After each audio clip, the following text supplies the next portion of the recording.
Now, you probably haven't given ferns much thought. That is, unless you found yourself wading through waist-high bracken looking for one of Dartmoor's mysterious paths, and in which case your thoughts probably haven't been pleasant ones. For most of us, ferns are at best a background irrelevance, at worst a bushy, tick-infested hindrance. But the Dartmoor podcast likes to look at the overlooked and find love for the unloved. Previously, we found beauty in bogs, sympathy for slugs, and even pleasure in poetry. With ferns, though, I will not be the first to find fascination in their feathery fractal fronds, because in the mid-1800s the Victorians went fern crazy. Such was the mania that overtook them that parts of Dartmoor were stripped bare of their fern species, so that they could instead adorn the drawing rooms and parlours of fashionable Londoners. Why should such a nondescript piece of greenery cause this sudden sensation? Let's see if we can uncover the origins of this ferny frenzy. Welcome back to the Dartmoor podcast.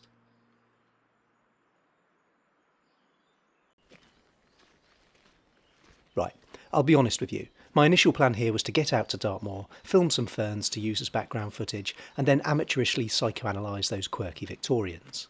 From the people who put trousers on piano legs, it was bound to be some sort of repressed sexuality thing, right? Bosh. Episode 50 whatever it is done. But almost instantly something went really badly wrong, and that's that I fell in love with the ferns. I mean, look at them. No, really look at them. What sublime structures, such delicate patterns, ornate, delightful, unearthly. Elegance, poise, decorum, grace, class, dignity. Trees, towering show-offs. Flowers, tarts. No, give me the sophisticated subtlety of a forest floor of gently waving ferns. And the nature geek in me was awakened too, as if any awakening was needed.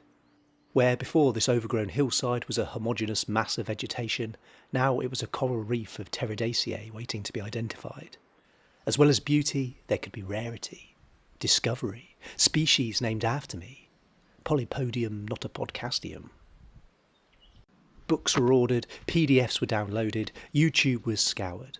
Ferns were on my mind, even affecting my usually exemplary teaching. Can I have some help? I need to go toilet, George. Why? Why would you do that? I'm sorry, I'm actually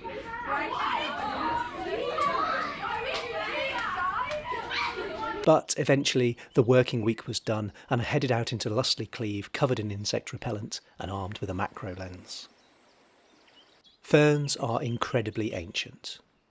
Or I should say they have incredibly ancient ancestors, with fern fossils being found from around 350 million years ago, in the Devonian period no less. All right, me lover. Dartmoor's tors only started forming 280 million years ago.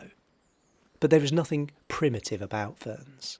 They have evolved just the same as everything else to adapt to the changing environments and climates since. And they have developed a fascinatingly convoluted reproduction system. See these little blobs on the underside of the fronds? You might have thought they were insect eggs or a sign of disease, but these are actually the plant's sori, clusters of spores ready to release and spread on the wind. Where they land, the spores form tiny little heart-shaped cabbagey things called gametophytes, which contain both sperm and egg, allowing sexual reproduction, either with itself, or, ideally, if it desires some genetic diversity, with another gametophyte. Once fertilised, an adult fern plant will sprout out of it, sort of like the second stage of a Pokemon. Anyway, these sori and gametophytes comprise just a couple of the geeky new terms I was learning in order to identify my ferns. They have a rachis, basically the stem, and a key identification feature is how many times this divides. One division is a pinna, a second reveals pinnules, and, rather charmingly, a third creates pinnulets. Bracken, our most common and widespread fern, was an easy one. It's pretty much our only example which has fronds sprouting off the main stem at right angles. All the others grow in shuttlecocks, with single fronds growing straight up out of the ground. The hart's tongue fern was easy, its fronds don't divide at all. And here was another nice easy one, ironically named the hard fern. These have a simple pinnate structure with only one division. They look to me a little like giant centipedes. And another pinnate fern is the wonderfully named polypody, an epiphyte which grows along the branches of trees via a long creeping rhizoid root.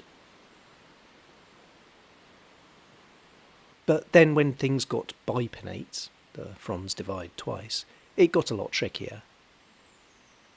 The little J-shaped sori on this one mark it out as a lady fern, but these ones with sori shaped like little bums, as my superfield guard put it, were identification nightmares.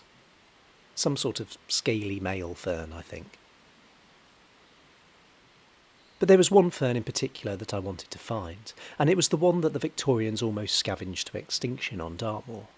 The Royal Fern, Osmunda regalis, Britain's largest and most impressive fern. Perhaps it's time to talk about those Victorians. From the 1840s until the early 20th century, their obsession with ferns reached such a height that the author Charles Kingsley coined a term to describe it. Over a century before Beatlemania, this was pteridamania. I feel fern. So, what was going on here? Well, it seems to be the perfect storm of... George. Sorry, yeah, I just have to stop you. I just don't think anyone's really listening. But why not?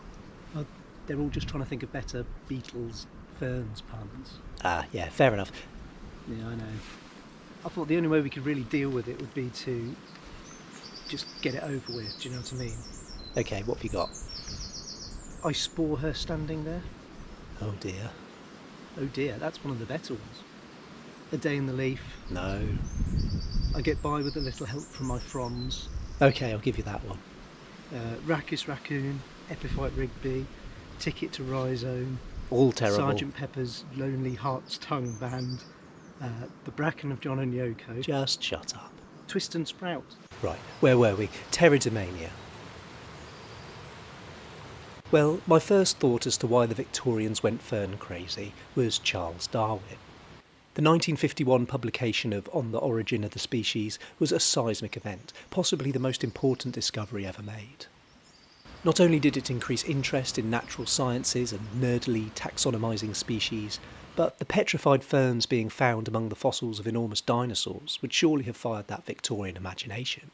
So formal and unflappable on the surface, but secretly excited by the dark and terrible.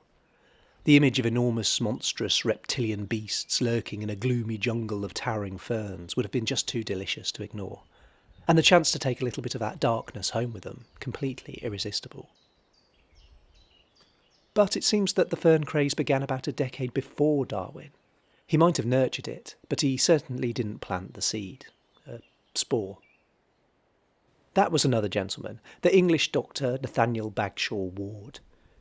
Growing your own in a Victorian city at the height of the Industrial Revolution was a non-starter. The air was so polluted that even hardy houseplants would quickly die, let alone a gorgeous, sensitive little thing like a filmy fern. So Ward solved this problem by creating the Wardian case, essentially what we'd now call a terrarium.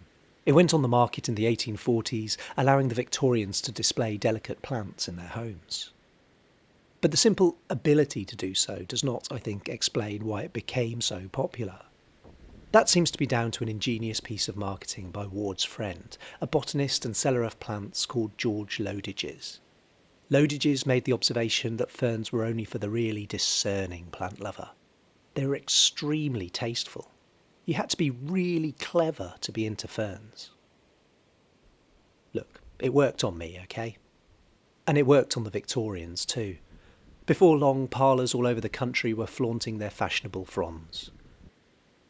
On top of this, the simple two-dimensional appearance of ferns made them easy to add to all sorts of designs, and soon their pattern-adorned clothes, wallpaper, ironmongery, even the classic custard cream biscuit that we still love to dunk in our cuppers today.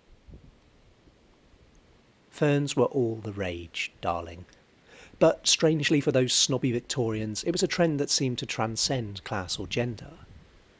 I think there's a typically Victorian element at work here, that the technological advances and increasing wealth, for the middle classes at least, meant they suddenly had a lot more free time than any generation before. And what happens to people with a lot of leisure time? They develop hobbies.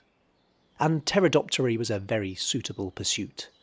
Cheap enough that a working-class soot botherer could furnish his garden with fronds, sure, but there's also something rather chaste about fern arranging that would make it an acceptable pastime for wealthy young women.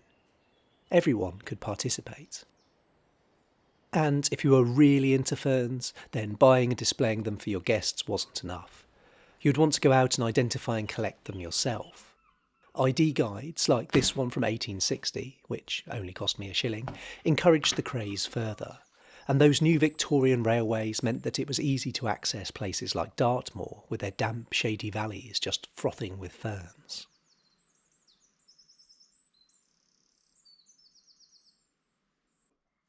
In the Book of Dartmoor, Dartmoor podcast favourite, the Reverend Sabin Baring Gould, tells tales of trippers arriving in droves at Cornwood Station and plundering the moor, and nearby people's gardens, of their plants. So great was this pillaging that some species, like the wonderful Royal Fern I'm attempting to find today, were pushed to the brink. Anyway, these hordes of amateur botanists brought another angle to the fern craze. As a young unmarried woman in Victorian Britain, you were very constrained. You'd be expected to be chaperoned by an older relation in public so as to protect you from the advances of men. Time alone in mixed company was non-existent. Unless, it would seem, you were pursuing some extremely demure and sexless hobby like fern identification. It doesn't take a great leap of imagination to realise that the real appeal of pterodomania may have been the opportunity for young people to get away from the watchful eyes of their stuffy chaperones and enjoy the freedom of some ferny flirting. Anyway, they found romance, and I found a royal fern. Oh, I think we've got one.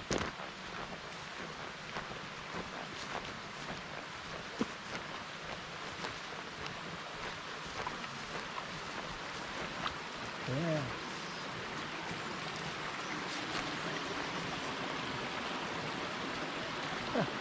Royal Fern.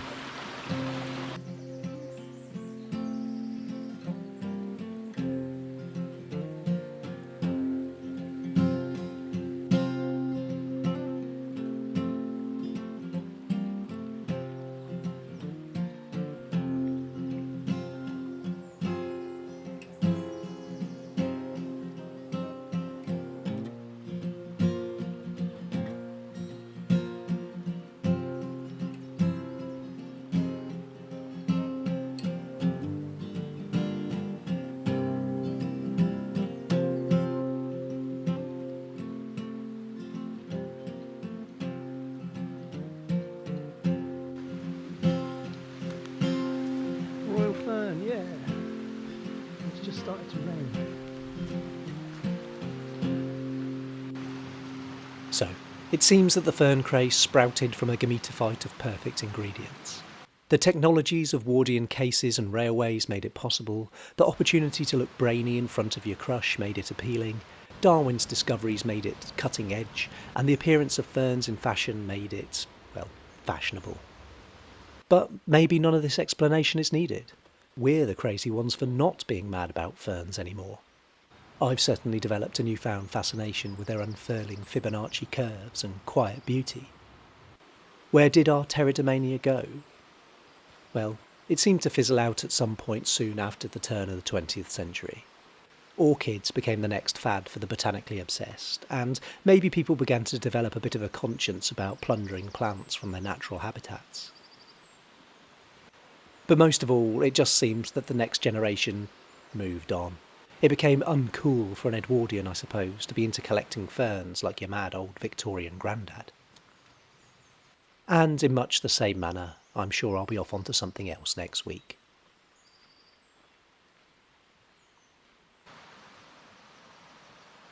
Thanks for watching, everyone.